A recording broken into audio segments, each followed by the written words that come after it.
From a studio high above the clouds of the Okanagan Valley, this is the Cannabis Podcast. Exploring the world of Canadian cannabis culture, one toke at a time. Now, here's your host and bud tender, Gary Johnston. And let me welcome you back to the Cannabis Podcast. This is episode 128. Maybe this is your very first visit. Well, if it is, an especially warm welcome for you. Ahead, 30 or 40 minutes of information about the plant that I absolutely love, cannabis. Now, before we get too much further, let me remind you this program is intended only for those 19 or older in your jurisdiction and is intended purely for entertainment and perhaps educational purposes. You should always consume your cannabis responsibly. In episode 128, speaking of cannabis, what makes cannabis smell like cheese, skunk, and diesel? We got a story from my buddy David Wiley at theounce.ca on that. We go back to Kenigma.com to find out what are the best strains and terpenes if we're looking for some deep sleep. This is interesting to see the rest of the world kind of waking up. Germany has published their first draft of recreational cannabis laws, a story on that. Plus, I couldn't resist this, the Secret Service found some cannabis in the White House. And on Cultivar Corner this episode, something a little bit different. We're sampling some weed, but Cultivar Corner is actually on the vaporizer itself. We're testing out the Arizer Air Max this week on Cultivar Corner. All of that and more on episode 128 of the Cannabis Podcast.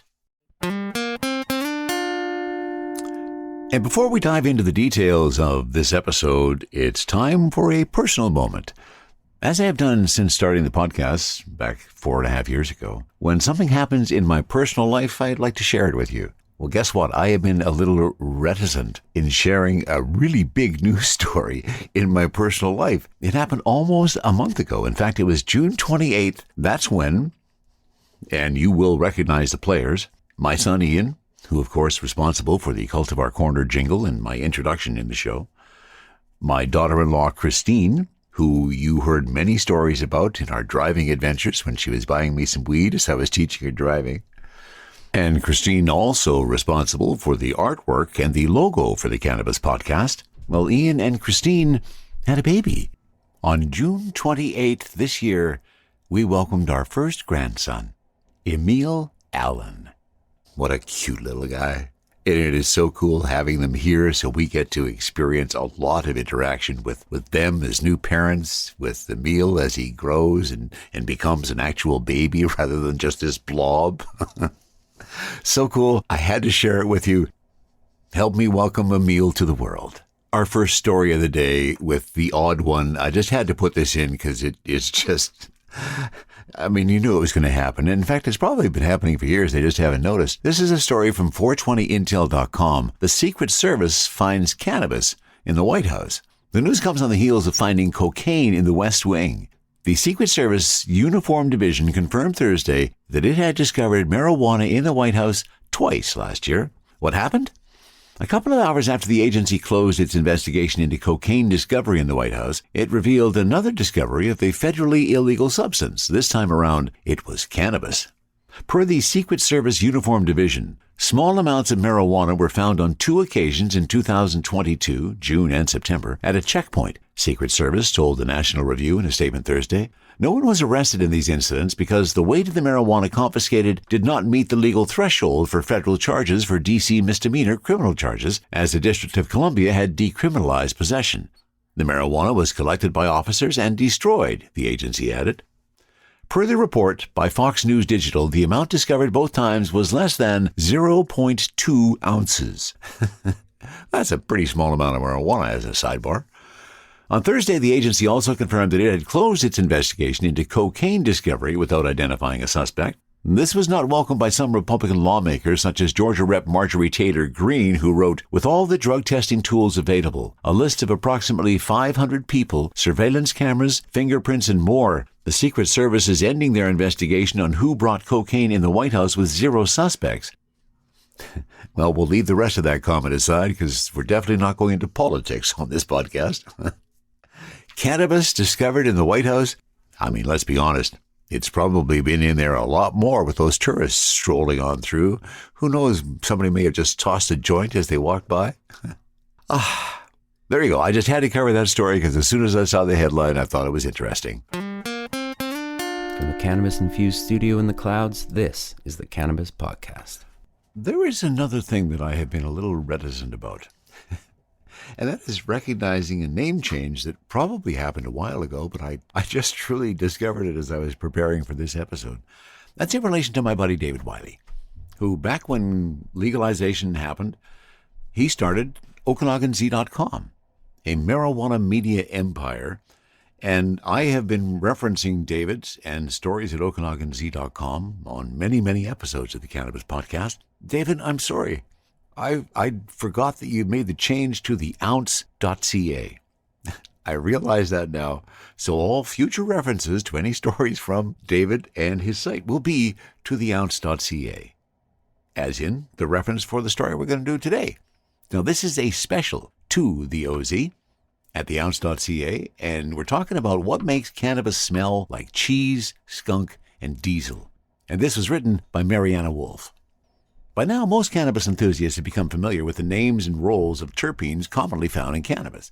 For those who are still learning about these volatile aromatic molecules, terpenes are produced and stored in the sticky glandular trichomes that are quite visible to the naked eye on the surface of all matured cannabis buds. Terpenes are responsible for the way certain cannabis plants smell and taste. These naturally produced metabolites also impact the perceived high and effects of the various cannabis varieties, or strains, around today. Well-known terpenes that typically dominate the terpenoid profile of cannabis include pinene, limonene, caryophyllene, myrcene, and linalool. These familiar terpenes give cannabis its pine, citrus, spice, earth, and floral aromas. There are, however, hundreds of different terpenes and terpene variations in any given cannabis variety, all of which contribute to the unique aromatic properties of this incredible plant. What metabolites, then, are responsible for what makes cannabis smell like cheese, skunk, or diesel smell? These distinct and coveted aromas are the product of a combination of certain terpenes with lesser-known plant metabolites, volatile sulfur compounds, or VSC. There's nothing like a well-cured UK cheese bud that can be an acquired taste for canisters. A certain volatile fatty acid, terpene, isovaleric acid, also known as isopentatonic acid, is responsible for the pungent sour cheese smell in various cannabis varieties. Isovaleric acid is also found in high quantities in a medicinally relevant plant root, valerian, which is famously stinky, reminiscent of cheesy feet. There are various volatile ester versions of isovaleric acid, metabolite cousins, that are less ripe smelling and tend to emit more pleasant aged cheese aromas. These are used commercially as food flavor and fragrance additives in the cosmetic and food industries, for example, powdered chicken flavor. Other plant sources of isovaleric acid include hops and tobacco. There's no question a good strong skunk aroma is favorable, and many use this as an indicator of good strong weed. The smell comes from the VSC mentioned before rather than terpenes. These sulfur compounds are also found in great quantities in garlic and, not surprisingly, skunk spray. An example of a VSC is a 3-methyl-2-butane-1-thiol, aka prenylthiol. Prenylthiol was recently identified as the primary odorant that is responsible for skunkiness in cannabis. Examples of varieties that are high in prenylthiol include gelato and apple fritter strains. Since VSCs are soluble in hydrocarbon solvents, such as butane, it's no surprise that these metabolites are also present and responsible for skunk aroma in any full-spectrum extracts, including resins. Interestingly, some of the health benefits of garlic, such as its anti-carcinogenic properties, have been attributed to these VSCs, so it points to the importance of further investigating these metabolites in cannabis to identify any possible health benefits stemming from these VSCs. Cannabis that smells like fuel is a bit more of a complex story and has yet to be fully elucidated. There are different classes of plant metabolites, certain terpenes and VSCs, likely playing a role here to create the popular and distinct gas or diesel aroma. However, this specific profile has yet to be investigated in scientific detail. We know certain cannabis varieties contain large and balanced quantities of myrcene, limonene, and caryophyllene, including OG Kush, gelato, and sour diesel, to name a few. We also know that some volatile organic sulfur compounds, such as sulfides and thiols, have a more fuel or diesel smell rather than a cheese smell. It stands to reason that the diesel aroma in cannabis may be coming from varieties that contain some signature combinations of yet unidentified VSCs. and a balance of the cannabis-dominant terpenes myrcene, limonene, and caryophyllene. It is interesting to note that as THC potency increases in cannabis varieties from selective breeding due to consumer demand, the variety and quantities of other plant metabolites such as terpenes and volatile sulfurs decrease as the plant species is encouraged to focus on the production of a single metabolite, THC. As cannabis consumers become more familiar with and appreciative of the whole cocktail of metabolites in cannabis rather than a heavy focus on THC, the tremendous variety of this fascinating and versatile plant will continue to grow. Currently, because of a lack of reference standard materials, poor resolution of certain metabolites, for example, sesquiterpenes, and heavy cannabis regulation, there are still many undiscovered volatiles in cannabis today. As technology and method development improves over time, along with easier access to study this overregulated plant species, more yet undiscovered volatile plant metabolites will be found that will help further elucidate the distinct aromatic signatures of various cannabis varieties. And that story written by Mariana Wolf, who has a master's degree in plant biochemistry from UBC and research plant terpene biosynthesis as part of her thesis project. She owns a boutique shop in Penticton called Cannabis Cottage. Well done, Mariana. That was a great article. And thanks as well to David Wiley from theounce.ca. We're going to mjbizdaily.com for the next story, which is good news for those who have been waiting to see if other countries are going to join Canada in legalizing recreational cannabis. Well, Germany publishes first draft law for recreational cannabis, and this is a story from MJ Biz Daily. The German government published the draft law for the first pillar of its cannabis legalization process that will govern private and communal marijuana cultivation for recreational purposes. The law says a legal foundation for private cultivation and not-for-profit cultivation associations, whose members will be allowed to grow cannabis collectively and share a limited amount within the group for their own consumption. The bill is expected to reach the federal cabinet for approval in mid-August. After that, the draft law will be scrutinized in both the German Bundestag, Germany's parliament, and the Bundesrat sometime this autumn. However, the Bundestag is responsible for the final decision on the law, and approval in the Bundesrat is not required. Germany expects the law to enter into force before the end of this year. Like Canada, Germany says one of the main goals of ending cannabis prohibition is improving public health, not any economic or financial reasons. Details of the draft law include limiting home cultivation to 3 cannabis plants per adult, and a sidebar here. Where do they get these numbers? Like, why did Canada choose 4? Why is Germany choosing 3? You can have more than 3 tomato plants in your garden, right? End of sidebar. Limiting legal cannabis possession to 25 grams per adult. Cultivation association members will be limited to 25 grams of cannabis per day or 50 grams per month. People up to age 21 are limited to a maximum of 30 grams per month with a limited THC content of 10%. Okay, another sidebar. It's these weird limits that are wrapped around these laws that are just so bizarre. End of sidebar. Implementing a general advertising and sponsorship ban for cannabis and grower associations. A second law will be introduced in relation to the regional pilot projects, or what Germany calls the second pillar of legalization. I mean, it's great that we're considering legalization, but why do they have to put all these limitations and still treat it like it's such a bad thing?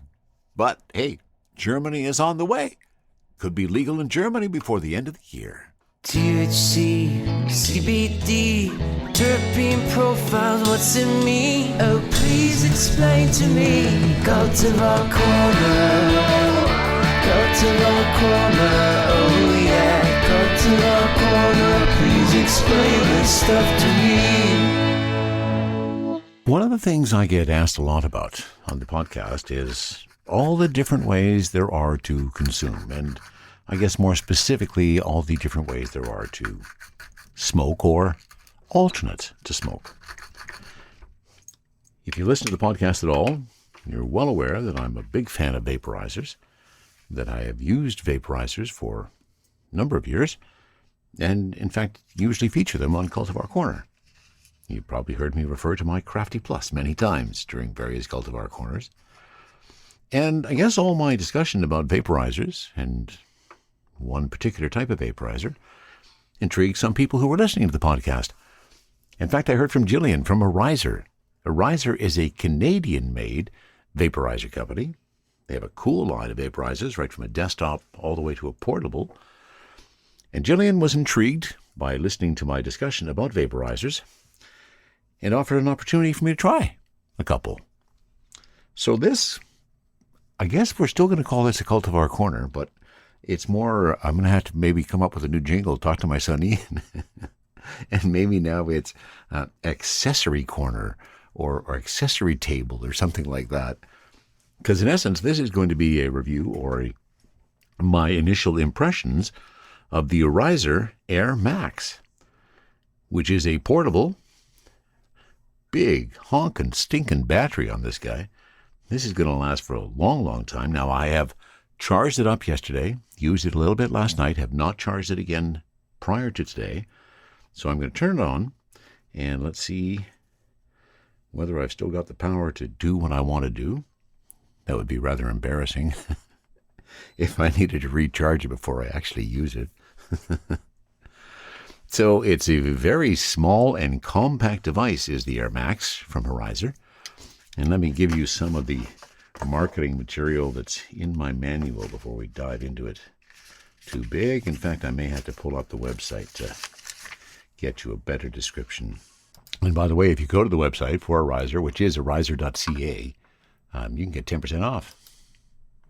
So it's the Air Max is what I'm talking about in terms of the portable that I have in front of me. And again, a really substantial battery on this guy. I suspect my session is going to last a long time. And here's the wording from the Arizer site. Introducing the Air Max Dry Herb Vaporizer by Arizer. Experience the latest innovations in our portable, multi-purpose diffuser technology, featuring upgraded custom session settings, automatic display inversion, dark mode, new rapid heating ceramic technology, fast USB-C charging, and a high-capacity 26650 lithium-ion battery. Over 16 years of industry experience built into every unit. And it is a fairly substantive unit as you hold it in your hand. And that in and of itself feels good. Doesn't feel cheap. Feels like that's going to last for a while. My initial impression, as I look at what's happening with the Air Max, it's just in the process of heating up now, is using a glass tube. And the language that they use for that, let me be specific, it is referred to as the Air Max glass aroma tube. Enough holes punched in the glass so that you don't need to put a screen in it. And that's going to be the bowl. And I suppose if I were to offer any kind of improvement or suggestion for improvement, although I'm not sure how you do it, that's to make the bowl a little bit bigger. I am finding that it's pretty tiny, considering that when I do use the vaporizer, I'm usually going for a fairly big hit. But let's not jump to conclusions, I suppose. So that's my only bone of contention as of this point. So you load up the end of the glass aroma tube. Now there is also a connection so you can hook it up to a water pipe. That's really cool. I'm not going to use my water pipe right now. I'm just going to use the Air Max. And of course I have to have some weed in it. So while this is not an official Cultivar Corner for this weed, I will tell you what it is. This is Tweed Kush Mints, sitting at THC of 33.8%. So I have the Air Max up to temperature. And the way it works is, you can get a picture of it when you take a look at the website. You put your herb in the glass bowl, in the end of that glass aroma tube, and then you stick that into the Air Max so that the bowl is now sitting over top of the ceramic heater. And ceramic heating, always better in terms of a vaporizer. Better heat going to get there, better flavor, better taste. I set my temperature relatively high. I'm sitting at about 211 degrees Celsius right now. And I'm about to take my first hit from the Air Max. And this is the Kush Mints. And what I'm looking at now, of course, is, well, I am interested in the weed. Always am. Now I'm interested in what kind of vapor. How big is the vapor hit? What's my taste like? How smooth is it? So let's give that a try with the Air Max.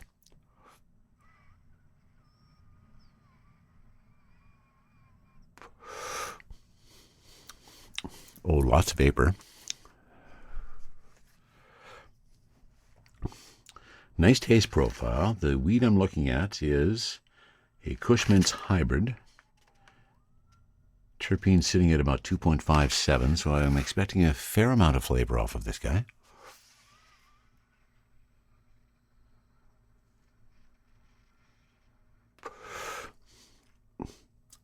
It's a nice cool pull. Now I find one of the issues for those who smoke a lot, and especially who use a bong and then move to a vaporizer, the complaints are always that the hit's just never big enough. So is this big enough to satisfy that need?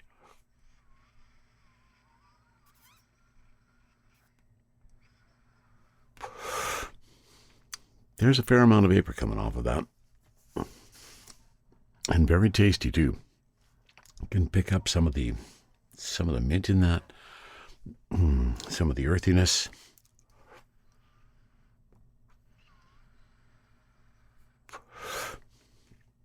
And I do find with the right vaporizer that it's a pretty quick path directly to my endocannabinoid system.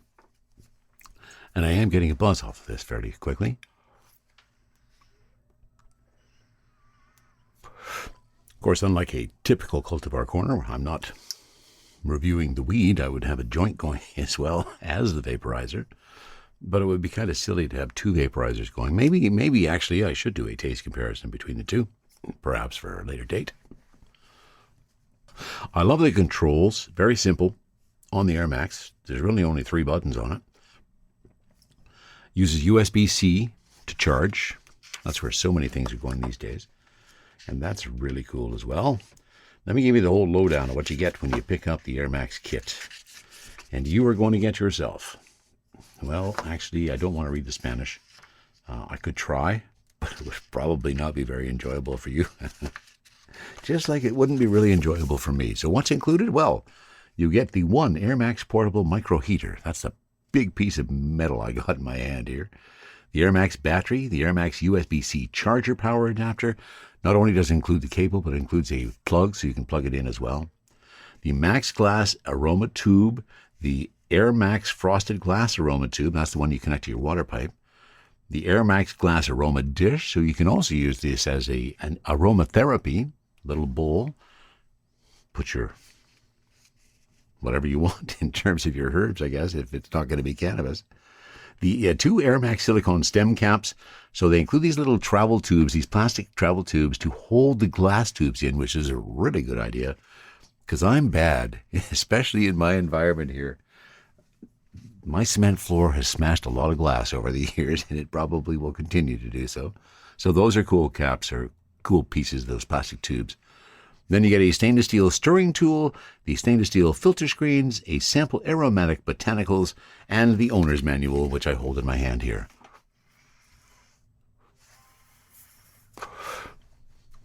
Strong hold on that temperature. But now, as I pull out, and this is what I mean by it's a fairly small bowl. So I pulled that out, and it is, after what you heard there, it's really dark. What my wife used to refer to as tailings back in the day when we had the volcano. She always liked to refer to the stuff that comes out at the end of it, this dark brown stuff that you wonder about. Oh, those are the tailings. Back from her mining days, I guess. It's not true. She was never in the mines.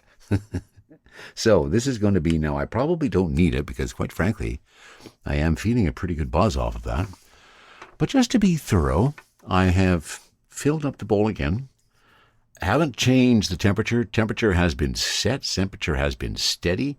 This is rock solid. It hasn't moved an inch. Not that I guess you could measure an inch when you're changing the temperature.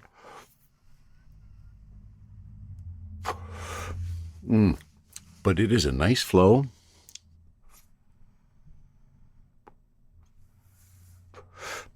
I think in terms of what I'm getting in terms of an airflow, it's better than what I would get from the Crafty Plus. Crafty Plus had a somewhat limited airflow channel, and this one seems to be a direct and seems to be making a difference.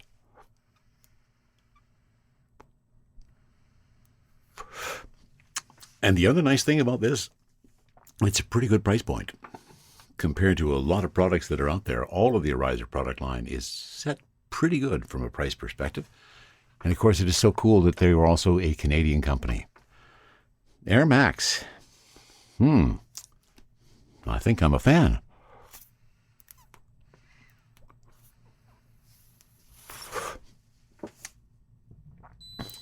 And there you go. So there's the first opportunity since that I have started using it that it went into auto shut-off mode. So I'm going to turn it back on just so I can get one more hit. And it's an interesting sequence in the turn on. You have to actually press 2 buttons, and then you watch this little countdown from 6. And once it hits the 0, then you can release the buttons, and you get that Arizer smiley face and a high, and then it starts to heat up again. Fairly quick on the heat up from cold to where I want to go. Now let's try it at a slightly lower temperature. I'm going to take my temp down to 200 and see what it's like when we get there. See how thorough the vapor is. And it's heating up fairly quickly. It's now almost to 185, 190, and there we are at 200.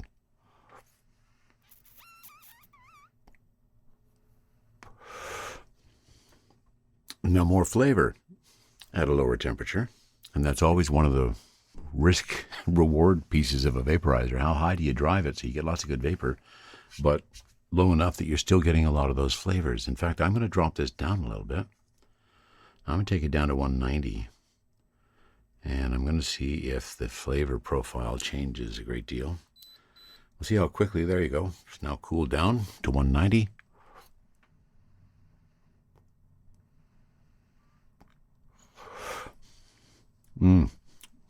Much more flavorful at a lower temperature profile. Still getting lots of vapor.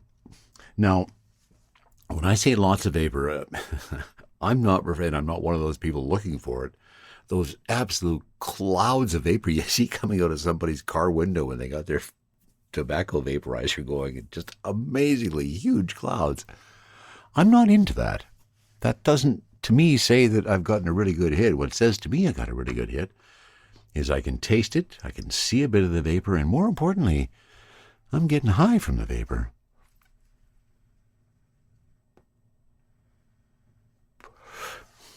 Now, if I were to add up how much of the weed that I have consumed in these 2 little bowls, and those are both baked. Those are dark brown now. So I think I have gotten what I was intended to get out of that one. 2 bowls of that, I got a pretty nice buzz going on. My battery is still showing almost 100%. This is probably the second session I've done of, a 5 to 10 minute session thereabouts.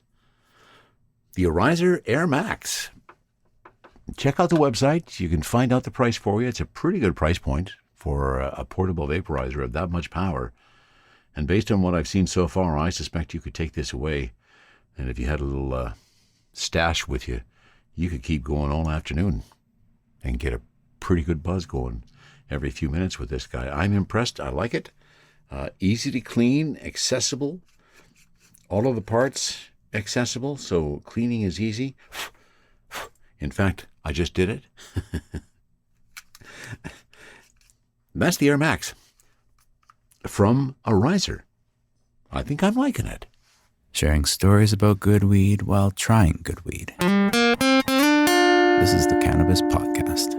And we are going to Kenigma.com for our next story, written by Jessica Riley, all about the best strains and terpenes for sleep. Sleep is foundational to good health, impacting our energy levels, cognition, and hormone regulation. Yet despite the obvious benefits, nearly 1 in 3 people don't get enough sleep. Hitting the hay is often listed as a reason why people consume cannabis, but does the science support this? Research around cannabis is still a young field, and knowledge is changing quickly. There have been some studies around cannabinoids and certain terpenes' effects on sleep, but most of this research is preclinical, which means it's not tested on humans yet. That doesn't mean you can't consume cannabis to improve your sleep, but it does require purposefully trying certain terpenes and cannabinoid ratios and paying close attention to how different cannabis varieties or strains affect you. To ensure you're consuming the best weed strains for sleep, here's what you need to know. It's estimated that 35% of American adults get less than 7 hours of sleep every night. Prolonged lack of sleep can lead to a variety of health issues, including anxiety, depression, diabetes, and obesity. Depending on your symptoms, cannabis may be able to help you improve your sleep quality. The endocannabinoid system is an important regulator when it comes to sleep and may play an important role in treating age-related sleep disorders. A 2018 study examined 409 people who self-recorded their cannabis use to combat their insomnia, and researchers found that cannabis use had significant improvements in perceived insomnia. If you're dealing with the lack of sleep from an overactive mind, anxiety, or chronic pain, weed strains with sedating, anti-anxiety, and pain-relieving properties may be able to help you get the shut-eye you deserve. Forget strain names, and don't lose yourself in the indica sativa debate. These are not reliable indicators of how a strain will affect you. To ensure you're using the right strain for a good night's rest, focus on the chemotype and terpene profiles of your weed. A chemotype is a grouping of cannabis varieties based on their chemical composition, organized by its most dominant cannabinoid. There are 3 primary cannabis chemotypes: Type 1, high THC, Type 2, balanced THC, CBD, and Type 3, high CBD. Which strain is best for you really depends more on what sleep issues you're dealing with and how well you tolerate THC. When it comes to sleep, THC is the workhorse molecule in cannabis. But while it may be the best molecule for sleep, it can also be quite psychoactive at the wrong dose or ratio. And as such, it's not our first recommendation. While the right cannabis strain for sleep can be hard to find and vary from person to person, some of the best strains for sleep are Type 2 variations. These balanced strains provide a dose of THC to help calm your mind and relax your body, while the CBD provides a balancing effect, mitigating some of those THC side effects. Of course, everyone has a unique endocannabinoid system and a different tolerance to cannabis. A Type 1 strain may be best for someone who has an overactive mind or is dealing with PTSD, while a Type 3 may be better for someone who does not like the feeling of THC or is dealing with anxiety. Moreover, some people don't find Type 2 cannabis to be sedating enough, or simply don't have an access to this type of product, in which case moving to a THC-dominant product is appropriate. Type 1 strains high in THC can be helpful for quickly falling asleep, or for improving sleep quality for people with chronic pain, and there is some very early and disputed evidence that THC could be beneficial in treating obstructive sleep apnea. Additionally, THC is thought to increase deep sleep and reduce REM sleep. CBD has a biphasic effect, meaning different doses produce opposite results. In low doses, CBD can promote alertness, while at higher doses it can cause sleepiness. Using CBD at night can reduce REM sleep disorder behaviors and help with excessive daytime sleepiness. High CBD strains to sleep won't have the same sedative effects as THC, but it also won't carry over into next-day grogginess. It may come as a surprise, but scientists have very limited understanding of how and why strains of cannabis affect us differently. One leading theory is that the cannabinoids and terpenes work together to produce unique effects, aka the entourage effect, in the body. However, we have a very limited understanding and even less evidence to support this theory, mostly thanks to prohibition, but also because of the complexity of the topic. Best terpenes to calm your mind? Linalool, myrcene, and terpinolene. Best terpenes to relieve stress or anxiety: beta-caryophyllene, limonene, linalool, pinene. Best terpenes to relieve pain: limonene, pinene, humulene, terpineol. Good strains for sleep? The best strains for calming your mind. The best weed strains for calming your mind are Type 2 chemovars, where the presence of the CBD is high enough to mitigate the effects of the THC, helping you lean into the relaxation without too much anxiety. Best strains for relieving anxiety are often Type 2 or Type 3, where the presence of THC is balanced or secondary to the CBD. Avoid strains with myrcene if you're sensitive to anxiety. The best strains to relieve pain are typically Type 1 or Type 2, depending on your sensitivity to THC. A balance of CBD can help mitigate some of the spaciness that can come along with using THC. And there's a little bit more information on the different strains and terpenes that may help you get a good night's sleep. From a studio high above the clouds of the Okanagan Valley, this is the Cannabis Podcast. And this is again where I thank you for being a listener. I really appreciate that you are here. If you ever have any comments on what you hear, please send a note to info@cannabispodcast.com. And let me also thank my subscribers and the people who are supporting me. Thanks to Kevin and Jordana from buymeacoffee.com/cannabispodcast. Also, thanks for a couple people who bought me some doobies. Gary, who I mentioned a couple of weeks ago and I met in the store a month or two ago. Thank you for buying me some doobies, Gary. And let me thank Todd for buying me doobies as well. And late breaking news, in fact, while I was preparing this episode, somebody bought me some more doobies. Trevor, thank you so much. I appreciate your support, and I'm glad you're enjoying the ride with the podcast. I truly appreciate the support, gentlemen. Thank you very, very much. If you would like to do so yourself and support the podcast, you can do it by going to buymeacoffee.com/cannabispodcast. That's where you can buy me a doobie if you feel so inclined. If you want to become a patron, because I also want to thank my patrons at Patreon, Rob, Tony, and Roger. You can find the links to all of these in the top right when you're on the show page. That's it for episode 128 of the Cannabis Podcast. From the cannabis-infused studio, high above the Okanagan Valley, this was the Cannabis Podcast.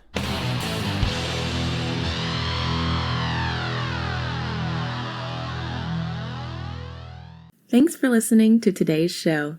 To check out more great cannabis podcasts, go to podconnects.com. Here's a preview of one of our other shows. Hey everyone, it's Ryan from the Cannabis Connoisseur Podcast. If you're looking for ways to utilize cannabis to keep you healthy, strong, and sharp, come join us every Wednesday where we dive into the best ways to use cannabis to optimize your life. Topics include cannabis and athletics, cannabis for productivity, cannabis for anxiety, cannabis for a healthy immune system, and so much more. If you're a curious connoisseur, this show is for you. So please head over to our page and we're looking forward to seeing you this week. Bye.